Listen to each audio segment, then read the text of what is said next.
नमस्कार।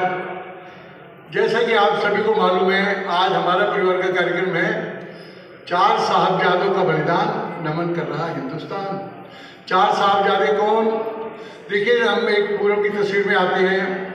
गुरु तेग बहादुर जी अपने दरबार में बैठे हैं। गुरु गोविंद राव जी, उनकी उस समय आयु 9 वर्ष है, वो उनके साथ के तख्त पर विराजमान हैं। काश्मीरी पंडित आए बहुत से इकट्ठे होकर, बोले गुरु जी हमारी रक्षा करें। गुरु तेग बहादुर ने पूछा क्या बात है, क्या परेशानी है? बोला जो सम्राट औरंगजेब है वो कह रहे हैं कि आप सभी अपना धर्म बदल लें, आप हमारी रक्षा करें इस संकट से। गुरु तेग बहादुर जी सोच में पड़ गए, गंभीर हो गए एकदम। उनके मुख से निकला कि धर्म किसी महान व्यक्ति का बलिदान मांग रहा है। गुरु गोविंद राय जी उनके बिल्कुल साथ बैठे थे। गुरु गोविंद राय जी ने क्या था, जो बालक थे छोटे से 9 वर्ष के, उन्होंने कहा हे पिता, आपसे बढ़कर वो महान व्यक्ति कौन है इस धरती पर इस समय?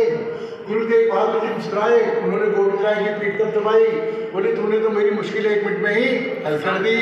गुरु तेग बहादुर जी ने संदेश भिजवाया औरंगजेब को, यदि आप कश्मीरी पंडितों का धर्म बदलवाना चाहते हैं तो सबसे पहले आप गुरु तेग बहादुर जी का धर्म बदलवाइए, हम सभी अपना धर्म बदल देंगे।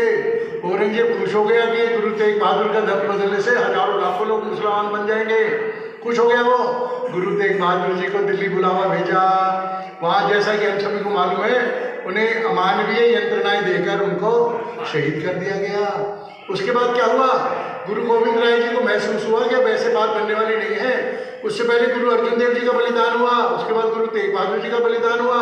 उन्होंने क्या सोचा कि अब कमजोर बनकर नहीं रहेंगे।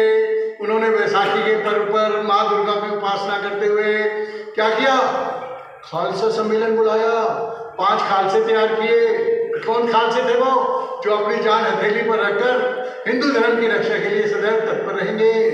उसके बाद उन्होंने खालसा पंथ की स्थापना की। उसके बाद क्या उपाधि दी, जो सिख वेश धारण करता था, कौन था वो? ये हिंदू धर्म का योद्धा रहेगा, ये धर्म की रक्षा के लिए सदैव तत्पर रहेगा। जैसे एक सैनिक की वेशभूषा होती है ना, तो सरदार की वेशभूषा किस चीज की प्रतीक थी? ये धर्म की रक्षा के लिए सदैव तत्पर रहेगा। उसके बाद हम देखते हैं चमकौर साहब एक किले में हमारे गुरु गोविंद जी अपने परिवार के साथ हैं। चारों ओर से मुगलों की सेना ने उसे घेर रखा है। उन्होंने औरंगजेब ने संदेश भिजवाया कि आप इस किले को छोड़कर चले जाएं, हमें केवल किला चाहिए, हम आपको कोई हानि नहीं पहुंचाएंगे। बहुत से सिखों ने कहा कि चलो हम बाहर निकलते हैं, यहाँ से किले को छोड़ते हैं, इसमें खाने को भी रसद नहीं है। लेकिन गुरु गोविंद सिंह जी बहुत बुद्धिमान थे, बहुत दूरदर्शी थे। उन्होंने कहा ये केवल मुसलमानों की हमें बाहर निकालने के लिए एक चाल है। लेकिन अपने साथियों के कहने पर उन्होंने किला छोड़ने के लिए रजामंदी की। जब वो किले से बाहर निकले, थोड़ी सी दूर आगे गए थे, चारों ओर से मुगल सेना ने उन्हें घेर लिया। उनको घेर कर मारने लगे। गुरु गोविंद सिंह जी और उनके साथ के जो खालसा थे सैनिक, उन्होंने बड़ी बखूबी वीरता से उनका सामना किया और हजारों की संख्या में मुगलों को मौत के घाट उतार दिया। लेकिन वो लाखों की संख्या में थे, इसलिए उनको बचकर भागना पड़ा।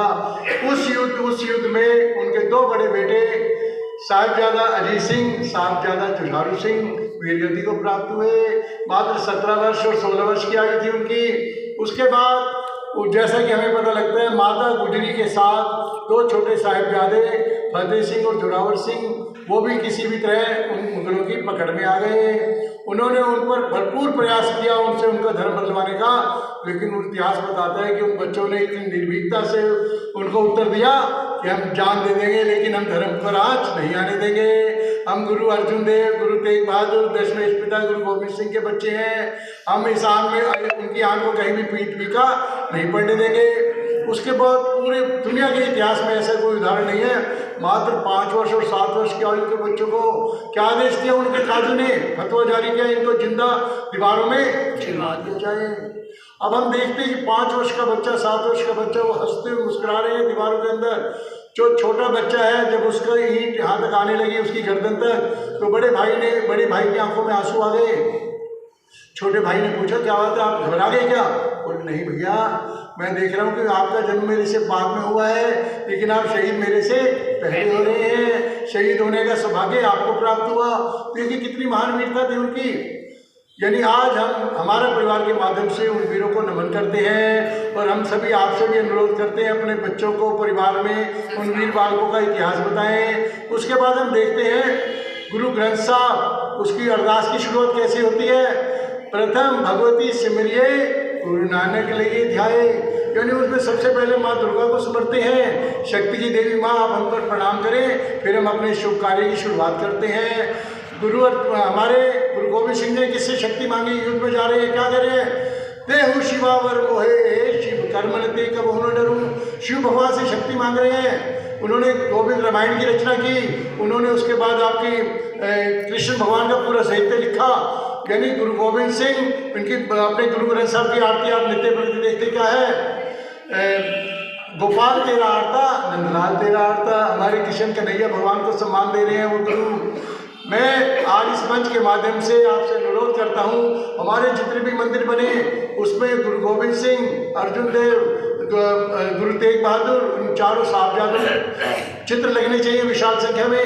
यदि ये लोग ना होते तो हमारा धर्म आज ना बचता। और मैं ये भी अनुरोध करूँगा, जितने भी गुरुद्वारे हैं उनमें गुरु गोविंद सिंह माँ दुर्गा को अपनी देवी मानते हैं, अपने गुरु तेग बहादुर, गुरु अर्जुन देव, गोपाल कृष्ण, राम, इन सब की आराधना करते हैं। तो सभी गुरुद्वारों में हमारे राम, कृष्ण, शिव, दुर्गा इनके चित्र लगे। तो इससे क्या होगा? पूरी दुनिया में हम एक शक्तिशाली संस्कृति के रूप में उभरेंगे और पूरी दुनिया हमारे बल और तेज के सामने नतमस्तक होगी। चारों तरफ हिंदू संस्कृति का प्रचार प्रसार होगा, सनातन संस्कृति की जय जयकार होगी। तो मित्रों, हम सब प्रेम से बोलेंगे, प्रेम से बोलो, बोले